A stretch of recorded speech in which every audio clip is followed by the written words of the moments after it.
January 26. So January 26 தான் பார்த்தீங்கன்னா நம்ம இந்தியாவோட ரிபப்ளிக் டே, இந்திய குடியரசு தினம். ஸோ எதுக்காக ஜான்வரி 26ஆம் தேதி குடியரசு தினம் கொண்டாடுறோம் அப்படின்னு கேட்டிங்கன்னா, நம்ம நாடு வந்து 1947 ஆகஸ்ட் 15 வந்து சுதந்திரம் கிடைச்சது. ஆனாலும் பார்த்தீங்கன்னா நம்ம இந்தியாவுக்குன்னு சொல்லி ஒரு தனியான ஒரு அரசியலமைப்பு சட்டம் வந்து இல்லை. 1949 நவம்பர் மாதம் பார்த்தீங்கன்னா அந்த அரசியலமைப்பு சட்டம் எல்லாமே வந்து ரெடி பண்ணாங்க. அது எப்போ வந்து அமலுக்கு ஃபஸ்ட்டு கொண்டு வந்தாங்கன்னா, ஜான்வரி 26 1950 வந்து ஃபஸ்ட்டு நம்ம இந்தியாவோட அரசியலமைப்பு சட்டத்தை வந்து அமலுக்கு வந்து கொண்டு வந்தாங்க. அப்படி கொண்டு வந்ததுக்கப்புறம் தான் பார்த்தீங்கன்னா நம்ம நாட்டுக்கு வந்து குடியரசு தினமாக வந்து கொண்டாடுறோம். அந்த கொண்டு வந்த நாளாக தான் வந்து நம்ம நாட்டோட குடியரசு தினமாக வந்து கொண்டாடுறோம். ஸோ எல்லாருக்கும் பார்த்தீங்கன்னா ஹாப்பி ரிபப்ளிக் டே, நம்ம இந்தியாவோட குடியரசு தின வாழ்த்துக்கள். அது மட்டும் இல்லாமல் இந்த ஜான்வரி 26 பார்த்தீங்கன்னா நேஷ்னல் ஸ்பூஸ் டேன்னு சொல்கிறாங்க.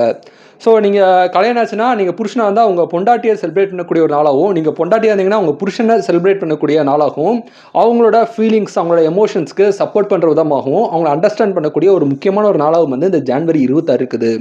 அது மட்டும் இல்லாமல் இந்த ஜான்வரி 26 வந்து பார்த்திங்கன்னா நேஷ்னல் க்ரீன் ஜூஸ் டேங்கிறாங்க.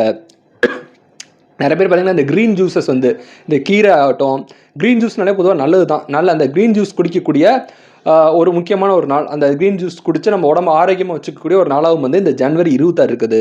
ஸோ இந்த ஜான்வரி 26 உங்களுக்கு வேறு ஏதாவது டே தெரிஞ்சால் கமெண்ட் பண்ணுங்கள். இந்த நாள், இந்த ஜான்வரி 26 வந்து இந்த உலகத்தில் யாரோ ஒரு பிறந்த நாளாக இருக்கும். ஸோ உங்களுக்கு பிறந்த நாளாக இருந்தால் உங்களுக்கு என்னோட இனிய பிறந்த நாள் வாழ்த்துக்கள். So happy birthday to you. Thank you.